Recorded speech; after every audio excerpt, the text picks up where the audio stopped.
Dr. Ray, it's the top of the hour, third Saturday of the month, and we have an exciting presenter with us here today, and we have people coming on from all over the world. So welcome, everyone. Dr. Ray? Welcome, everyone. This is Dr. Ray Lindley. I'm Executive Director of Ray Global, and it's great to see many familiar faces.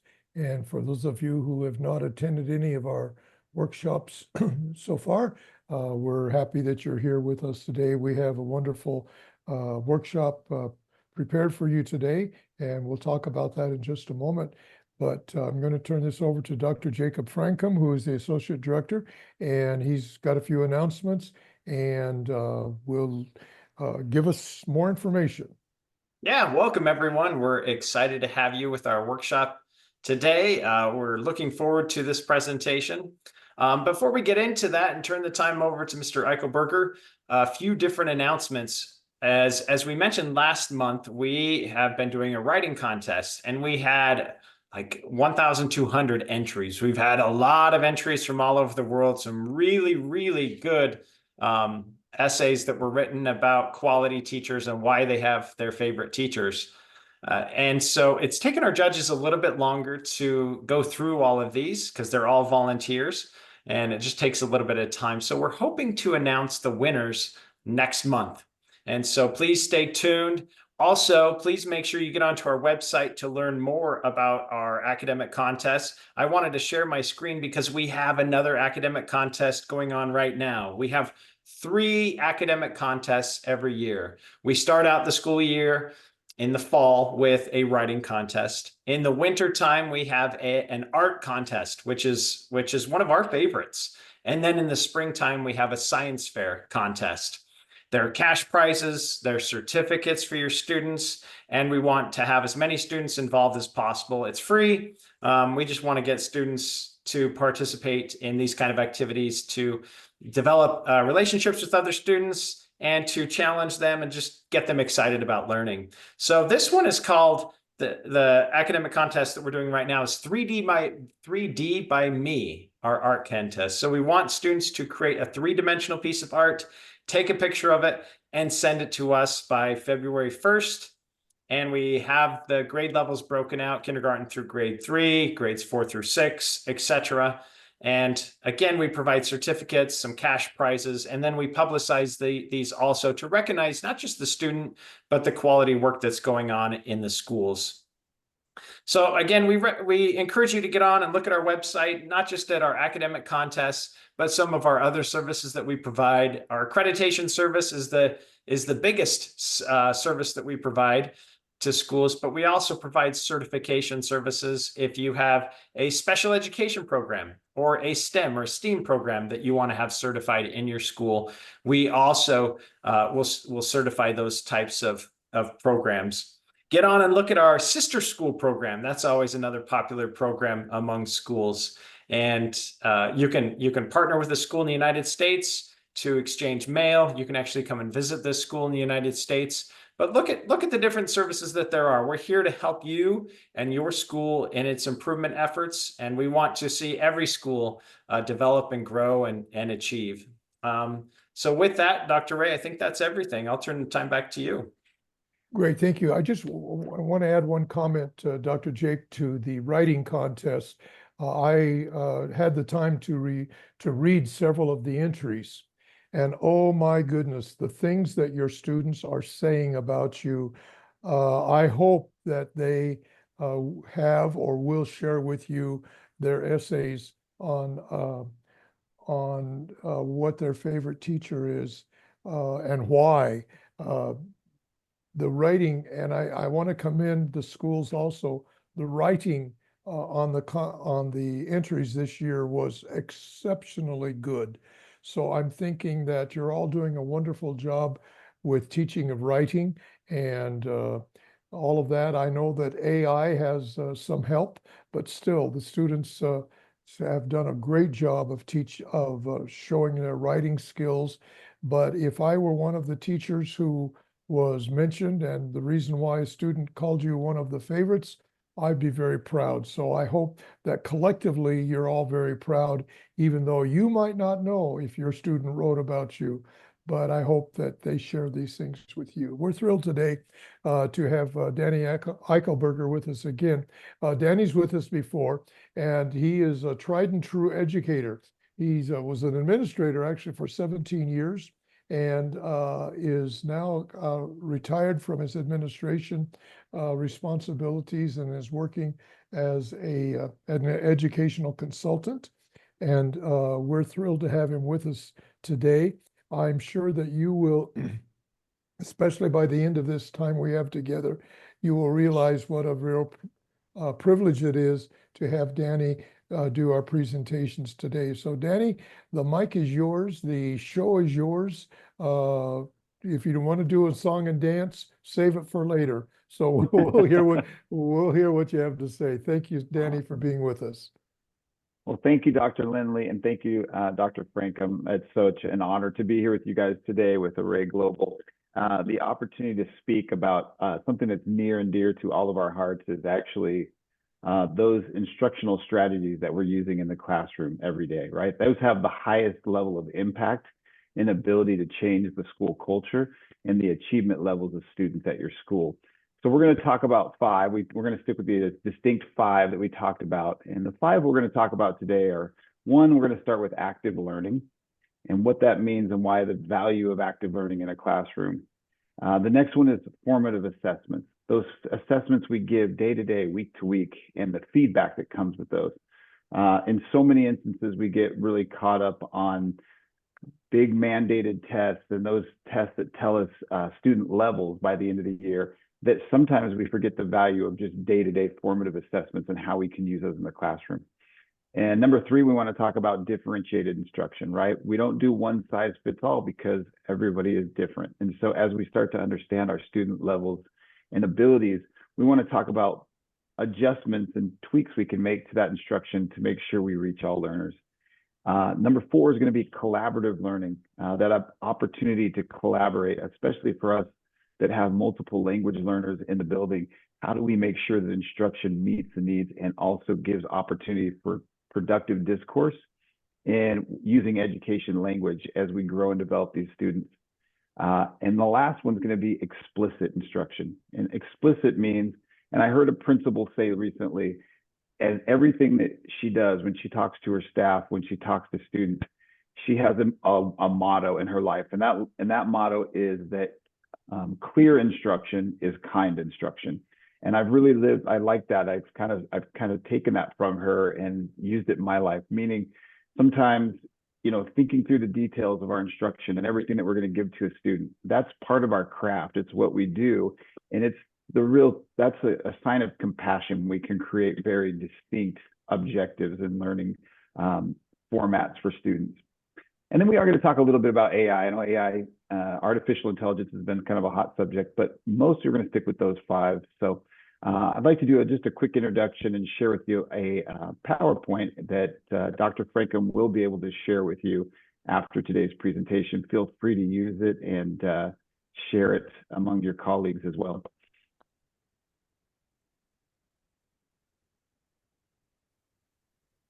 All right, Dr. Frankham, is that showing up very clear? Yes, looks great. All right. So today we're going to talk about those instructional strategies and the ability those have to drive results at your school. And results and the goals at each institution can sometimes be different. You might, depending on your governing body, have very specific expectations in the learning environment that might look different from your neighboring school. But most of us, right, are looking for ways to improve comprehension levels for grade level content, and we're looking to move students into being good global leaders and kind and respectful human beings. And so let's talk about that today. Just to get to know me a little bit. This is my family. We were in Florida last summer. We went to a little place called Destin, Florida, and had just a great time. So my professional careers, I'm hovering in 29 years of experience. I was a teacher for 8 years. I was a GED chief examiner for us. That is a general education diploma in the States. And I've been a director, an assistant principal, principal, and adjunct professor for child literacy development. I earned my bachelor's in elementary education from Brigham Young University and my master's in administration and supervision from the University of Phoenix here in the United States. Just a little intro, give you an idea where I'm coming from. Let's talk about these effective instructional strategies and their ability to enhance student learning for the environments that you serve. If you don't mind, quickly, either add into the comments or take this poll here. This poll is just going to basically ask you to briefly describe how you can create an active learning environment in your school or your classroom, depending if you're an administrator looking at an entire school or a teacher looking at a classroom.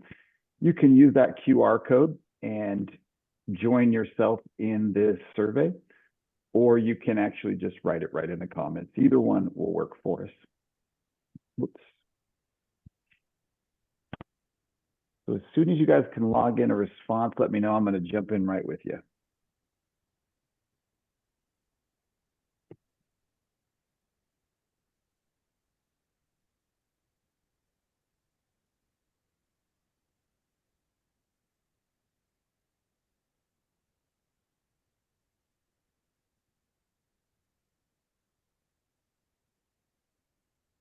So as we talk about these engaging strategies and active learning strategies for students, we as adults, right, when we're training, we want to model those. So this is kind of the way I'm going to check for understanding and looking at your participation levels so that we can actively engage and work with each other and edify each other. And some of these are pretty good coming in. Hazar writes, use video, group work, digital resources. Yeah, it's interesting how the technology has changed the landscape of education so much. I think we just have to be careful to be balanced in our technology use so it doesn't become the end all be all and the only way that we engage kids. One of the interesting things that I'm reading in these comments is after having reviewed some of the writing that came in on my favorite teacher, several students mentioned teachers using games to help teach a concept. They like that. And several of them said one of their favorite activities from their favorite teacher was the teacher used games to teach a subject, which is active involvement. And I think when you say games too, Dr. Ray, I don't think we're meaning just video like No. technology, but all sorts of games. I remember when I was a science teacher, I'd set up the whiteboard as a Jeopardy game, and it was a review before every test. And the kids would get so excited about that. And I think there was more learning done during that time, that review, than any other time. But there's a lot of other good things coming up too. Flashcards, videos, songs. That's powerful for the young kids too. Yeah, these are all really good. You know, so, and I like to mirror what you guys are saying. This is these activities, I love to learn what other people are doing. And I like the idea, someone here said, student-centered teaching. So there's been such a development in the last 15 years of moving instruction from teacher-centered to learner-centered. And as we start to think and develop and design lesson planning, and we're thinking from the perspective of the student, it changes the way we try to activate them in the lesson, right? We're trying to start at a baseline where we're trying to get inside their thinking process and move into a direction where we understand that through a lot of communication. So I appreciate hearing student-centered teaching as a focus. And all sorts of levels of interest. So thank you guys for participating in that, and thanks for sharing those comments that are coming in. Right now, currently, I can't see the main screen, but I can only see the presentation responses. So thank you for popping those in. Oh, there's a ton coming in the chats. Okay, great. Be prepared, use fun, thinking and discussion with students, use interactive lessons, active discussions, group work, make all students engage together. Actually, it depends on the student's level and grades too. Group collaboration. Yeah, there's a lot of them still coming in. Really good thoughts and ideas. Interesting too. Another one that I just thought of, and it's kind of reflected in a couple of these comments. The students said, my teacher always walks in the classroom with a smile on her face or his face. And that's a teaching strategy. And that's really, the kids really pointed that out as something that they really, really liked. Thank you, Dr. Lindley. Let's move to that next screen. So we'll pop into this idea of active learning. And active learning absolutely emphasizes that student engagement in the learning process is more important than passive, just receiving information through a computer or from a teacher. And we call that the sage on the stage, where the teacher does all the talking. We lose students. For those of us, I live in Southern Nevada here in the States, and we have lots of students that are English language learners, and English is not their primary language. I think somewhere between 18 and 20% of our district. And what we were finding a lot of times is that there wasn't a lot of active learning in the classroom and not a lot of opportunities for discourse. And so those students that needed the most amount of discussion time were getting the least. And so we've had to spend the last 10 years modifying instruction in the classroom. Why does it work? Because students process and retain information more effectively when they can actively engage and speak with their peers. When we make ourselves the center point of learning in the classroom, there's not enough of us to go around. If we spread ourselves too thin, a lot of times that's why I believe we see teacher burnout, because we're not letting students tap into one of their greatest resources in the room, which is all the other families and students that they get to engage with. It also promotes critical thinking and problem solving. As you get students in that mindset where, these aren't problems, we're just solutions that haven't been found yet. And if you can get them into that creative mindset, they really start to lean into each other, and learning does become more active. There's examples of that. There's organizations and companies that make that their primary focus, is how do we support teachers with classroom strategies that help them engage and create active learning environments. There's one that I can think of off the top of my head. It's Kagan, and Kagan structures are very well known in the education community. One they think of as think, pair, share. That's where students first think about a question, then discuss it with a partner before sharing with the class. A lot of times what that does is lets one student hear the thinking of another, and then they summarize it, process it, and then speak for that student. So it's kind of a roundabout, and it gets that information pushed through the room. Case studies or simulations where students analyze and solve real world problems become very important in the classroom, right? We know very quickly, especially in the world of accreditation, where we go in and look at quality control factors. When we can go into a classroom and see good, high expectations, equitable learning where everyone has access, supportive learning where students get to support each other, and there's multiple outlets for each other to speak to someone, and there's active learning, and we're monitoring progress, and the classroom environment is very well managed, and even there's a good source of use of digital learning in an appropriate way. When we see those factors, those are all factors that make for very successful schools. So this is why I like our subject today. To me, it is the primary focus of what makes an institution a great institution. So the other one we think about is formative assessments and feedback. Let's talk a little bit about formative. We talk about formative, and it almost the word itself gives it away, right? We're thinking about those things along the way that form good instruction, like you're thinking about backwards assessment model, where you put everything in front of a student, content, activities, ideas, and discussions that help them become very clear about expectations for end-of-year exams and those kind of things. You're preparing them for resolution, to understand all the content of that year. But formative assessments, and a lot of students, what we hear from teachers in schools all over the nation and all over the world is so much emphasis sometimes gets put on the final assessments or those high stakes tests that teachers find that there's a lot of loss of opportunity to talk about and grow students in those day-to-day, week-by-week conversations. So formative assessments are low stakes activities designed to gauge student learning in real time, providing opportunities for feedback and adjustment. So these are usually pretty quick check-ins where you can see if students are really gathering the information. I'm going to do a quick assessment right after this, just to make sure we have a good idea what the difference is between formative and summative. So we provide immediate data on student progress, and we help students understand their own learning progress and their areas for improvement. So that's another way we look to empower students. Is Students need to have a voice in their learning. And when they do, again, those are great hallmarks of an awesome institution, an institution that's doing great work. You're empowering students with that information. So formative, we think of in-class discussions, quicker questions, low stakes group work, maybe a weekly quiz or a survey. In those summative assessments, those kind of big ticket end of semester or end of year tests, we think of those being teacher created exams based on some standards. We think about final projects, final essays, big reports, or final presentations over like a large amount of content. So if we can get better at doing those things like quizzing, polling, sometimes we call them tickets out the door. When a student's leaving, we want to have that last discussion and make sure they understood the day's content.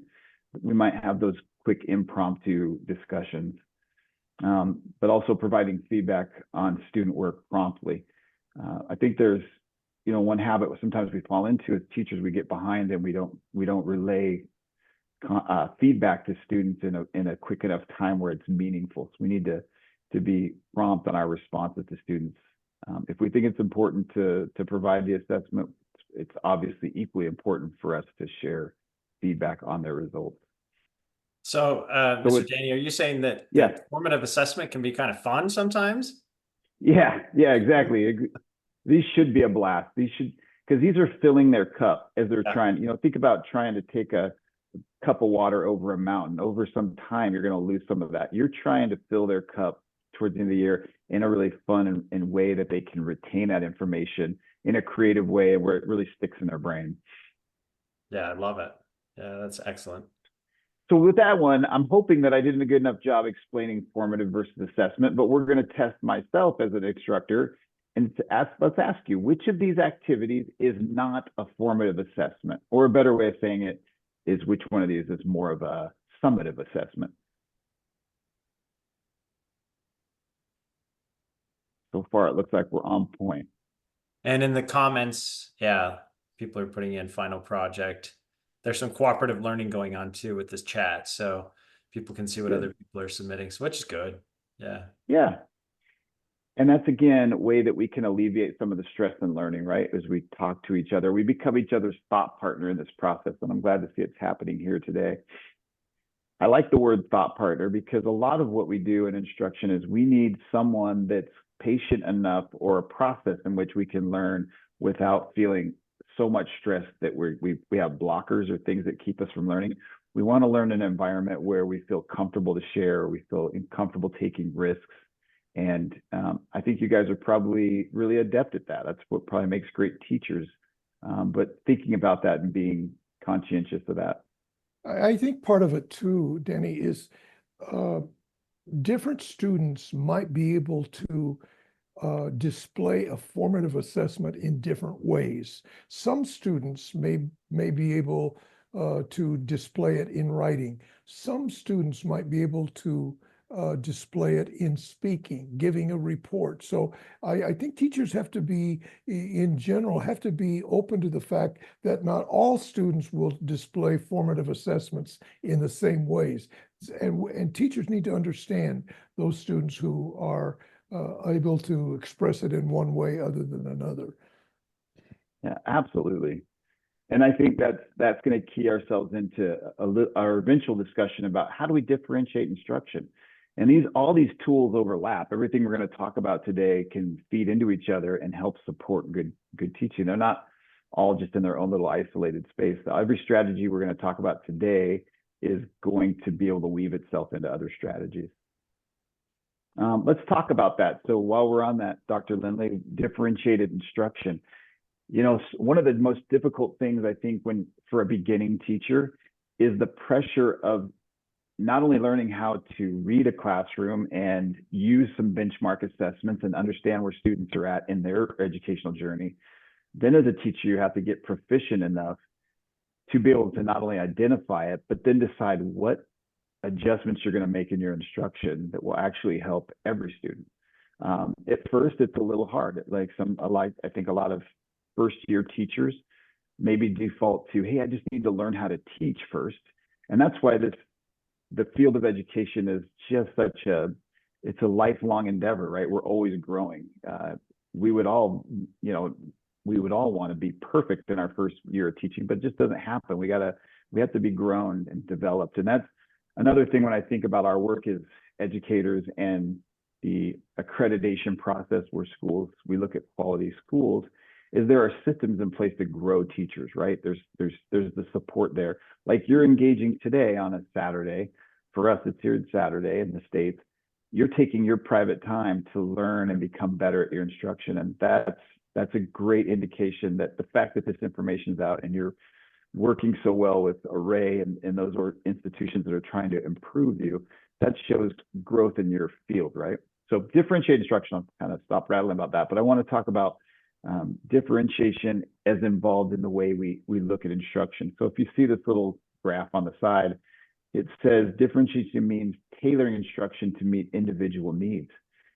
Sometimes, knowing what assessments you're looking at, how you're monitoring where student growth is, but you're also just looking at improving learner outcomes, increasing student engagement, increasing self-awareness, inspiring love of learning for students, and helping students learn more efficiently and with deeper understanding. The way we do that, right, is by accommodating diverse learners, ensuring all students are challenged, but have like an appropriate level of challenge. So it may mean that maybe if you have two different readers that are on different reading levels, maybe it's simply providing them a different level of instruction on the content, where we don't change the content, but the way in which they address the content might be different. Maybe it's through video, maybe they're an oral learner, maybe they're visual. So it's being dynamic enough to provide instruction in a way that meets the needs of a learner, but also having those high expectations. We don't decrease our expectation or levels of understanding, but the way we present it and the way we help students grasp that information. And it's a good, quick way, obviously, to close those achievement gaps when we look at different student groups in our school, whether it be free and reduced lunch, or maybe it's some type of student group that struggled in the past in that institution. Well, what are we doing to close those gaps?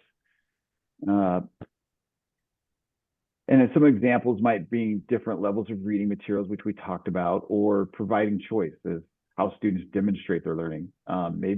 Maybe showing competency in that content might just be a presentation or an essay or a speech, or maybe reciting some poetry. But whatever it is, it doesn't have to be a one size fits all. Danny, and I had a quick thought on that. In my years teaching, I had students that made videos, and this was before the internet was really out there and you could easily edit. But that was the way that they showed competency. I had one student that just loved making movies, and so we did Newton's 3 laws of motion, and he went out on his motorbike and his snowmobile, which many of you may not know what a snowmobile was, but this was up in the mountains. There was a lot of snow, and they made a video showing what the 3 laws of motions were. And it was amazing that they would better retain it because of that. But that was one way that they were able to show what they learned, and a way that they could kind of experience it hands-on too.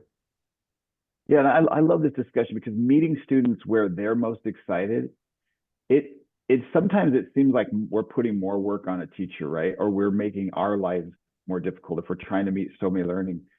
But actually, what we're finding, and the research shows, is as we listen to students and get a clear idea about what they're excited about, if we let them push information and organize content and show competency doing those functions they really enjoy the most, what we're finding is we're getting better scores, higher retention, and everything that you'd expect out of your own life, right? When you know that you're being treated with courtesy, and you're being talked about individually as a human, right? People know you by your name. They're giving you support for exactly what you need. It changes your perception, and a lot of us we step it up and we increase our output. So one thing I wanted to ask you real quick, and this is just an active poll where you can type in or you can put it in the chat. How do you modify content based on student readiness? So think about when we talk about student readiness and differentiating instruction, what's one way that you modify instruction for different levels of students in your classroom? I would love to hear this. I'd love to have some active participation in this one.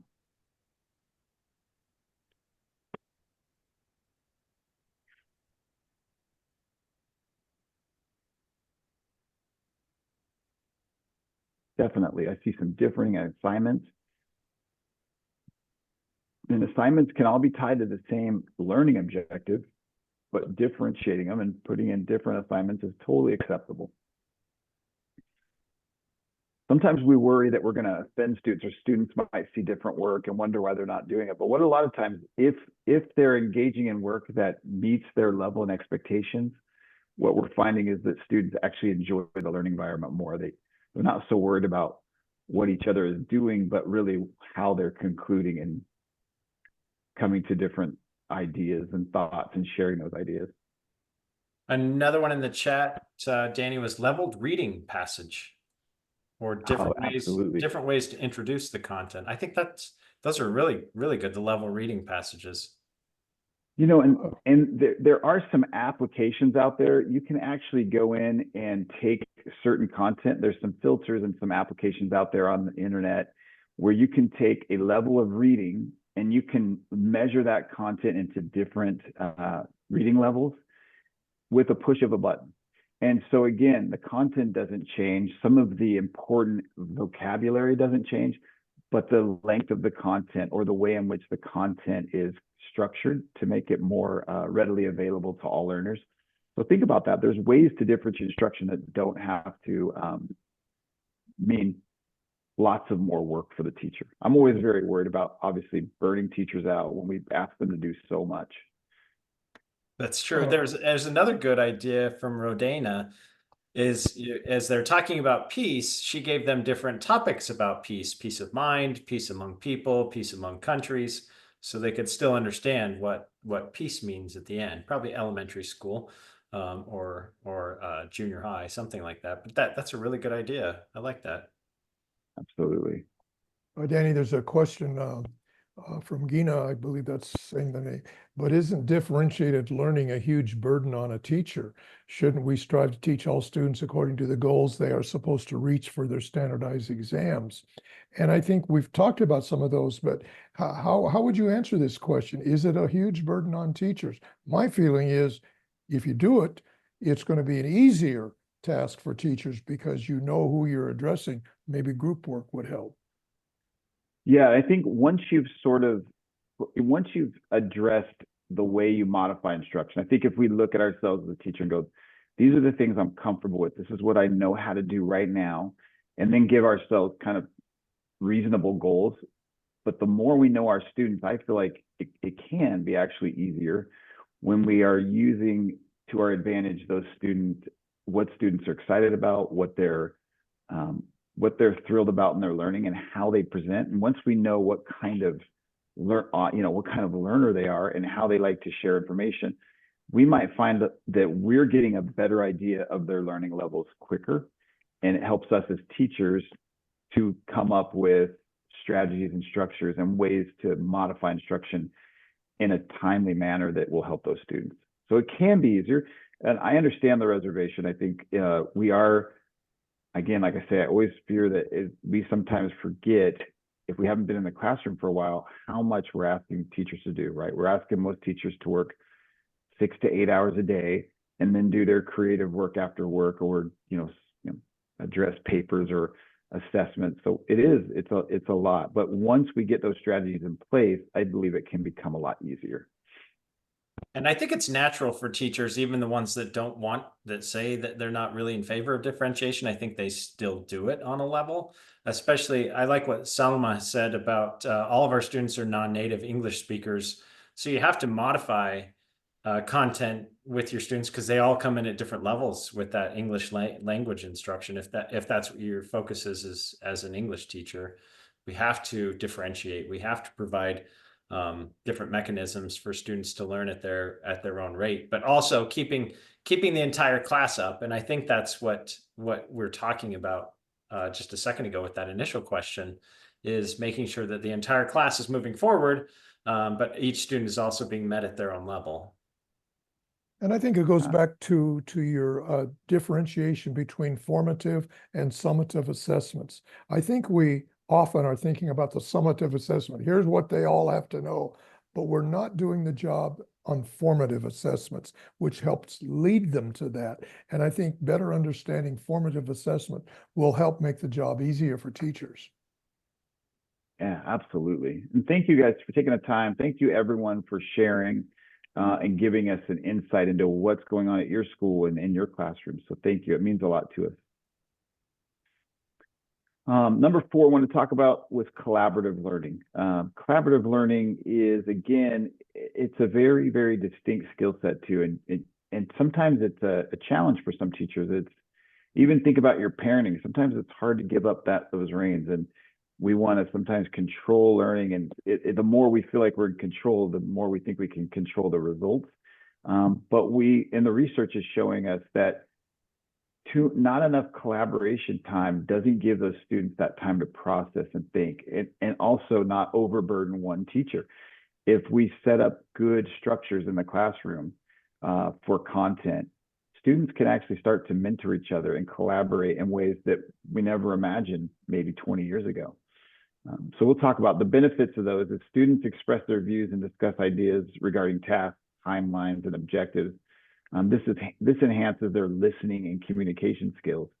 You know, I think most of us that have ever been in a position of, you know, looking at staffing a school or hiring, what you'll find is, and what I found a lot of times in my career was sometimes someone might come from a very prestigious college.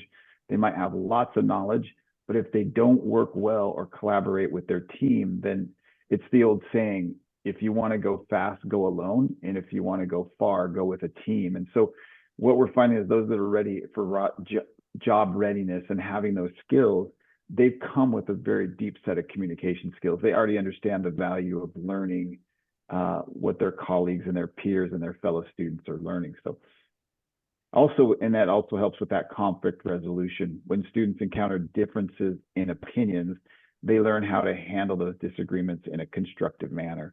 So again, we're trying to give not only the life skill of putting information together, but how we work collegially, how we respect each other in a learning environment. And it's not always easy because sometimes we have very different opinions, but as we learn to resolve those conflicts and show respect to each other, I think that's really something built into collaborative learning.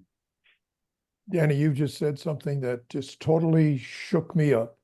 And I've never heard it before, but I hope you repeat it because I understand what you're saying. If you want to go fast, go alone. And if you want to go far, have a team. Wow. Wow, that's big stuff.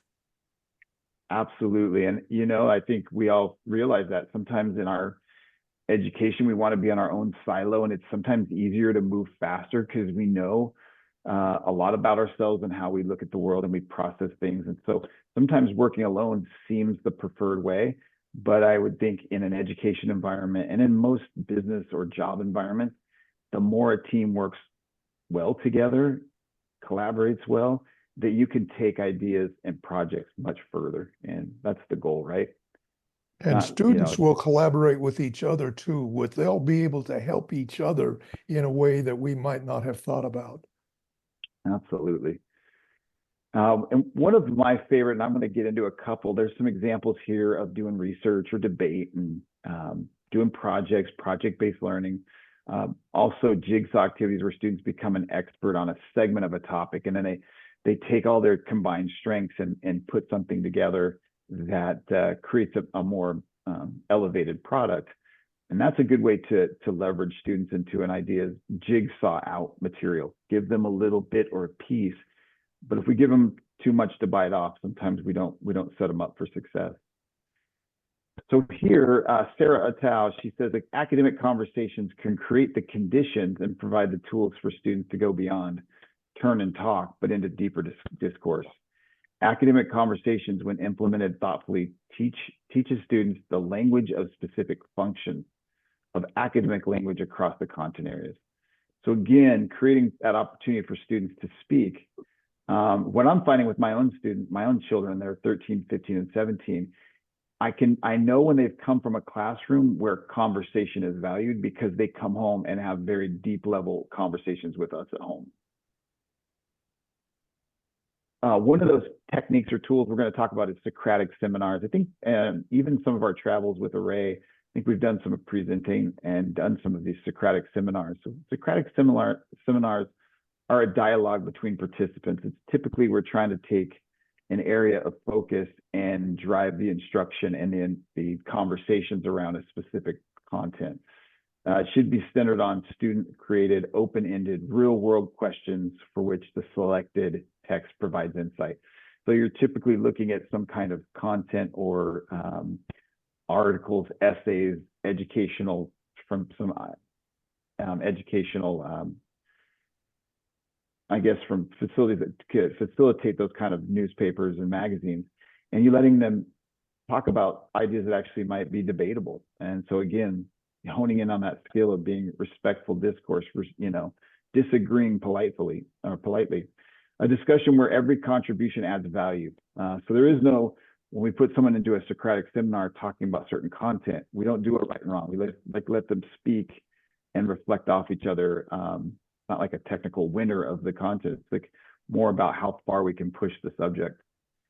What is a Socratic seminar is not. It's not a debate, or it's not just focused on text-dependent or polarizing questions. You're not just doing it just to have debate or argument, or it's not led or moderated by the teacher. It is student-centered. So I'll show you an idea of that. I was thinking of an example of Socratic seminar when, you'll have different opinions. This one's where you might have a discussion and you're maybe doing some things with anatomy. This one, you can see one article that clearly says that the femur is the most important part of the body. Versus, and then you're going to get into why. Well, another article might say the skull is the most important bone.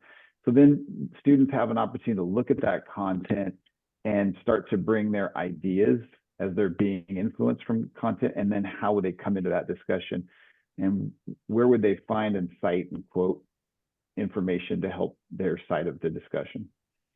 And Danny, what I find interesting is when we often talk about the Socratic method, we think of like high school because we're talking about philosophy or anything else like that. But I've seen some in elementary schools, especially lower elementary, ask some of these similar questions or simple questions. And those kids they can really dialogue about why. I like the example. What is the most important bone in your body? I'd love to hear what kindergartners or first graders would say in comparison to like an 11th or 12th grade student. And it just really gets them thinking about the importance of whatever topic it is and how they can learn a little bit more about that. But you're right, it's not about debating. It's just really about fleshing out ideas and really getting your brain to really think and process and apply what you've learned. Yeah. And, and everyone has a different, sorry, go ahead, Dr. Oh, no, go ahead. I'm sorry.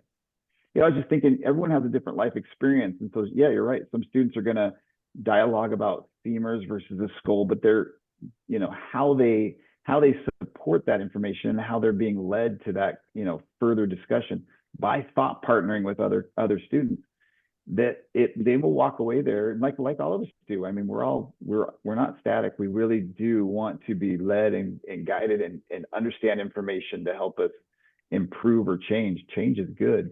And so if a student walks away from there with a different idea, even after they may be even sort of argued for a certain idea, that's growth, right? We're just showing exposure and good lines of communication through worthwhile content. Sorry, Dr. Lindley, go ahead. No, I just going to say, it's really interesting that we always talk about Socrates and how wise he was, et cetera, et cetera. But Socrates is not known for the things that he wrote, the opinions that he gave, all of these things. He's not known for that. He is known because he asked questions. And I think we forget that as teachers sometimes, the importance of asking questions. Talk about a teaching strategy. The next day you go into your class, start asking questions, see what happens. Kids will probably be, if you haven't done this before, they'll be a little bit shy at first. But I like this one. What's the most important bone in your body? Let's think about that. And asking questions. That's what Socrates is known for. Awesome. So again, if you feel like as a teacher or administrator at this point of your career that this has been an area or struggle, I promise you that as you open up these opportunities for more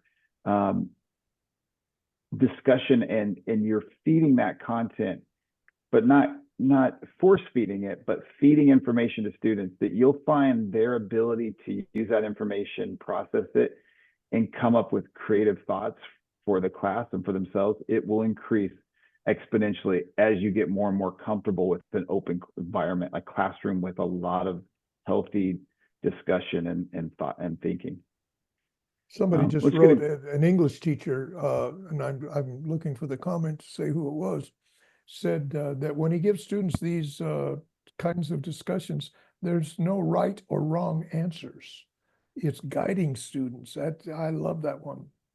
Yeah, and that's, and some of us that like a lot of like stable, like a beginning and end, and that sometimes can be difficult, but as we get students more used to it, they get more comfortable with their own thinking, because a lot of times students come in nervous to express their feelings.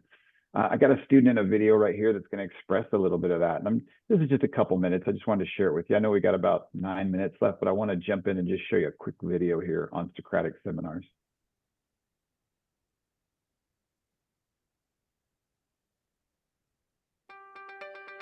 Is that showing up? Yes. Jacob? Yep. The seminar that we usually do is kind of a piece of writing, usually a story, but in other seminars it'll be on a piece that is questioned throughout history even. We start off and we raise our hands and we call on each other, and it's very formal. We use yes ma'am, yes sir, and last names. And we kind of give our thoughts on the pieces and answer questions that we have come up with ourselves and share with each other. So then we have each other's points of view on the pieces. One of the cool things about seminar is sometimes you go into it, and even though you read the short story or sometimes you have a more factual piece, you don't know exactly what you want to say. But as people start discussing it, you think, oh, wow, I never realized that before, and you have these great ideas, and it's really cool watching all the ideas just flow from one person to another, and it's a very random, it doesn't go in order, one person is talking and then they raise their hand, and you can ask a question if you're curious about a detail, or if you just think it would be a thought-provoking point that will further the seminar in a good, productive way. Yeah. Everyone's opinion is different, and everyone's opinion matters, and that teaches us, like in real life, how to deal with problems when you don't agree with someone. And we can all express our opinions, and oftentimes someone will say something, you're like, oh yeah, that's actually pretty smart. I never thought of that way, or I would never have thought that maybe that's how it is. So just really interesting way to hear other people's opinions on usually a short story, but it often ends up we're talking about some deeper meanings too, so just really interesting to hear their opinions. It sort of prepares you for what's coming. You're able to speak formally and not offend anyone with your opinion, and respectfully disagree, respectfully agree with the statement, not the person. Seminar has taught me how to speak my opinions and my words and not be afraid to speak out. I used to be really shy, and seminar taught me to not be afraid to speak out and talk about my feelings, and now I can talk on camera, and I'm talking. I wanted to hold that up there and just show, you can see quickly a school that's adopted a Socratic seminar approach to some of their learning. There's high levels of engagement, and students really start to feel respected, they feel heard, and I think it's a very good contributing factor, a very strong contributing factor to a school culture.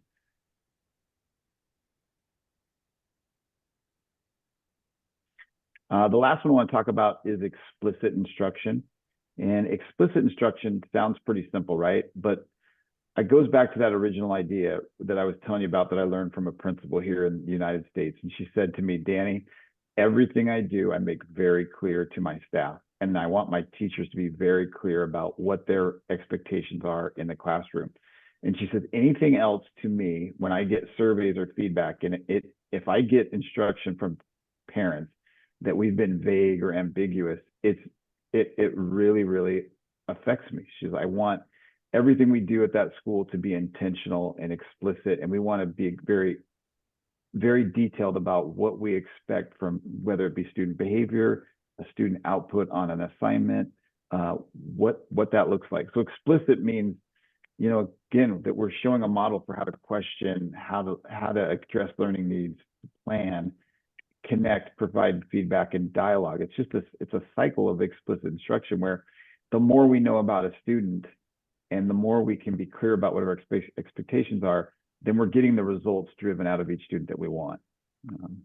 And I love the comment from Rodina. The technique doesn't only encourage thinking, it also encourages social respect. I love that. Yeah, that is great. Absolutely. Yeah, so an example of explicit instruction is step-by-step demonstration. Think alouds where the teacher verbalizes their thought process. I have a little video here. I might just move from it because I think we're going to get into a little bit of a time crunch. But when we think about it, there's a model we call, and it's pretty simple. We call it I do, we do, you do. So in the structure of an explicit classroom, the teacher may get up and say, hey, let's just do this together. This video is a few minutes, but I want to push through it. The idea is that if we can do it together, so if I do it in front of you, then we do it together, and then you do it, then you've now had 3 levels of support. You've had that direct instruction, then you've had the opportunity to do it collaboratively with your peers, and then in essence, at the end, you should have that level of comfort. And being explicit also, I think so many times I would be in a math class and a teacher would teach me, say, go home and do, the odd problems. So I might go home and do 15 problems, but there might be anomalies or problems that I didn't encounter in the classroom, and exceptions and rules that I didn't know. And so again, I think that's where, if our instruction is not explicit enough to let students know that, hey, these are all the things you might encounter in your private study, then we've set them up for a little bit of frustration, and quite frankly, sometimes that frustration creates anxiety. We don't want to do that. We want to be so clear in our expectations and what we want students to do that we should have the foresight to see the issues that would happen before they happen.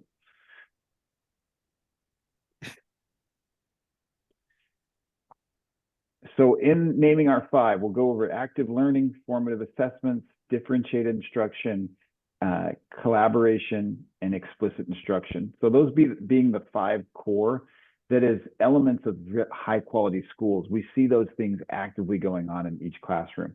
And when we look back at instruction, we know that students, the heavy lifting should be on the students. If you're a teacher that's going home at the end of the week and you're just absolutely exhausted, sometimes I think that that's always a bad thing, but sometimes I think that energy should be transferred to the students and their development. If we put a lot of the learning and structured learning opportunities for students to do the heavy lifting, then students should be a little bit tired. They should have that fatigue from like, hey, I'm really pushing through an issue I'm thinking.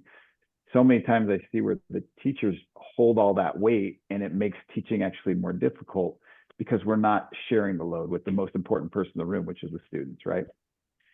And last but not least, I just really quickly wanted to chat about AI. I know that that's been sort of a hot topic for the last 2 years.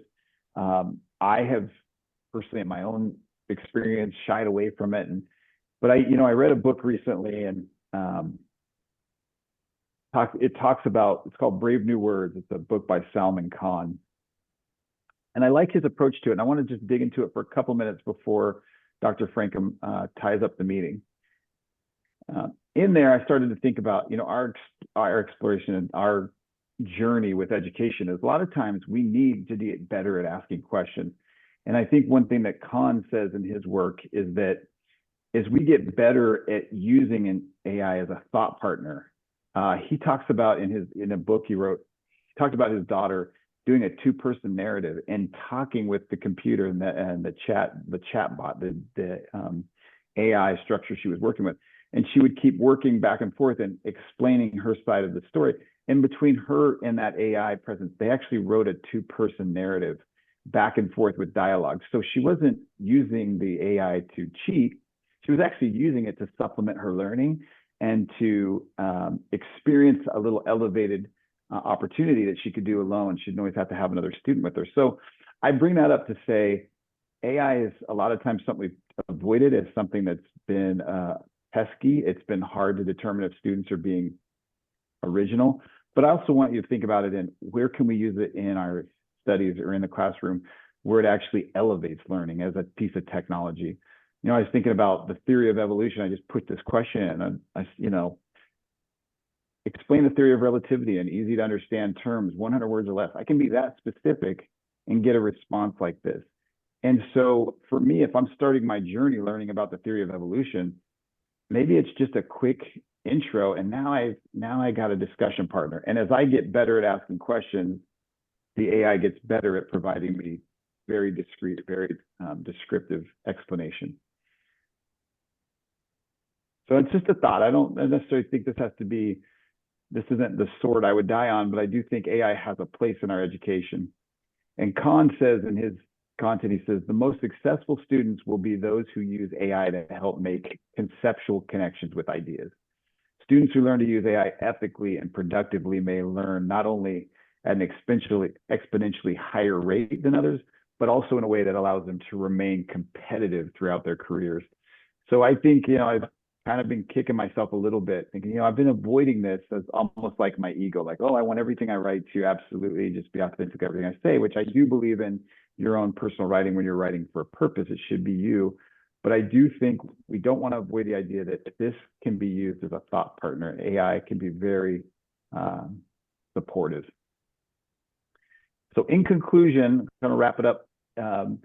As we activate these strategies, active learning, formative assessments, differentiated instruction, collaborative learning, and explicit instruction, we can drive student success by promoting their engagement, addressing diverse needs, and providing clear, actionable guidance through the learning process. As a matter of fact, providing clear guidance that empowers students to achieve sustainable growth represents, to me, the most compassionate approach to instruction. So my heart goes out to every one of you. We love you in education and the work you do, and we know that it comes at a great cost and a lot of time spent in the classroom and out of school, making that experience absolutely excellent for students. And the work you do does not go unnoticed. And I know I can speak for all of us that we just appreciate all that you do.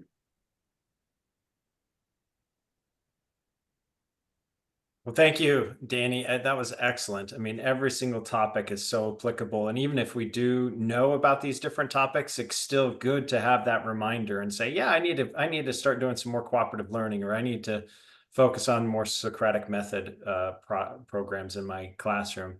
I think it's always a reminder, a good reminder. Some of these basic components of education need to be focused on over and over and over again as we refine our craft.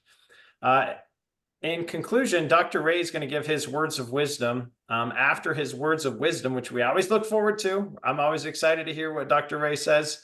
I will post in the chat the post-workshop survey. Please make sure that you fill that out. You will receive your certificate on Wednesday.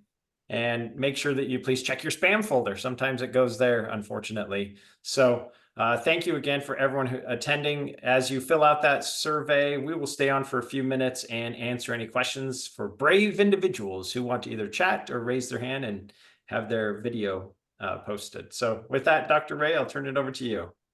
Thank you. There are actually two thoughts I want to conclude with today, and they both are very much demonstrated by Danny today. He's done a wonderful job of modeling the kind of techniques that he is suggesting for teachers. The first thought is the important thing is not so much that every child should be taught as that every child should be given the desire to learn. That happens with strategies. And then finally, the mediocre teacher tells. The good teacher explains. The super teacher demonstrates. The great teacher inspires. And may we all be great teachers. I love that, Dr. Ray. Yeah, those are very, very important. And we do that inspiration through loving our students too and having a good relationship. So now in the chat is the survey. Again, please make sure that you fill that out. That's the only way that we can track your attendance here. And we will get you the certificate early next week, middle of next week. And Dr. Ray, it looks like Selma wants you to repeat that last saying. The last one, the mediocre teachers tells. The good teacher explains. The superior teacher demonstrates, the great teacher inspires. I'll put it in the chat. That'd be great. And if anyone wants to raise their hand and ask a question or put a question in the chat, that would be fine. We'll probably stay on for just a few minutes to make sure that everyone is filling out the survey link well, and we're getting a lot of those in. But we always like to hear if you have a question for the presenter or even for me or Dr. Ray, and we'd be happy to help in any way that we can. So let's see who's brave or who's not. I think maybe they're just so blown off their feet, Danny, because that was very good. That was an excellent presentation. I would like to say while some of you are getting brave, next month we have some excellent presenters from a school in Armenia who have gone through full accreditation, and they're coming to talk about their journey through the accreditation process and how it's helped them. And an excellent school, and just excited to hear about hear about their process. We do have a question, Danny, a question from Mohammed. So what was the name of that app for breaking down the large topics for the differentiated instructions? Did you say a specific app? I'm going to look it up. It's going to actually engage Lexile levels in your reading. So like you could be reading an article like out of, let's say, the New York Times or some kind of literature. There's a company that will actually go in and it'll modify the writing to meet the Lexile scores of the student. Let me look it up real quick. Well, and not only that, but you could throw that article and that link into AI, and it will if you tell it, say, hey, make it so it's understandable to a first grader or understandable to a fourth grader, and it will automatically create you something too. But I know that there is another program too that will do that. Yeah, there's some paid ones. Look, typically, if you look at the company Lexile, like they'll go Lexile framework for reading. They have mobile apps that you can look at that will actually modify and change writing. And like you said, you could actually use like an AI feature or chatbot or Chat GPT, and it will actually Lexile level. So you could run all of that's an excellent actually idea, Jacob, or Dr. Frankham, is you just put that content in there. Maybe it's an essay. You would put it in there and you could literally give it the direction of what level learning you want it to put it on, and it'll rewrite it for that learner's needs. That's great. Yeah, I think that's good. I actually used that this past week. I had some information from an engineer that had a lot of engineer stuff in it, and I said to AI, I put it in there and said, make it so a normal, put it in layman's terms so I can understand it, and it popped it out, and I'm like, oh, that's what they're trying to say. So I think that's good. Good plan. Yeah. Well, Danny, you brought up a really big topic. You're doing this to me today. Lexile scoring, Lexile. For any educator who has not looked into Lexile scoring, do it, because it helps you understand the reading level of the students you have in your classroom.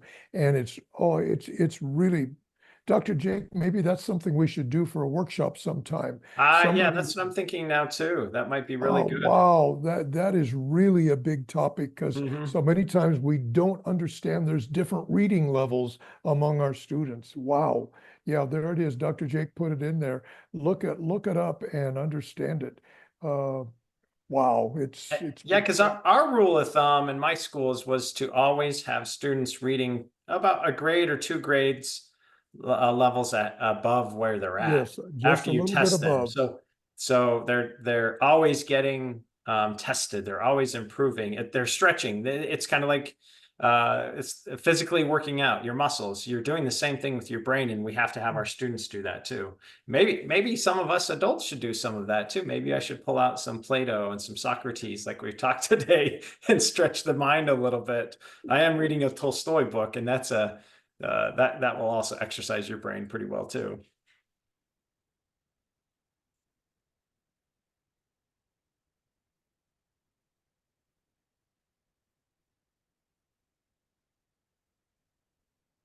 Well, I think we are just about wrapped up. People are starting to put in their survey, and it looks like we have well over half the people. You guys are excellent at doing this, and echo what Danny said, we love you all and appreciate what you do as fellow educators and as people across the world trying to make things better for our communities, our children, and our countries. And we appreciate that. So, Dr. Ray, if you're okay, I think we're ready to wrap this I up. think we've done it. We've done all we can do today. Yeah, excellent. Well, again, big thank you to Mr. Eichelberger. Awesome presentation. And thank you all. Good luck for this coming week and this coming month. Great.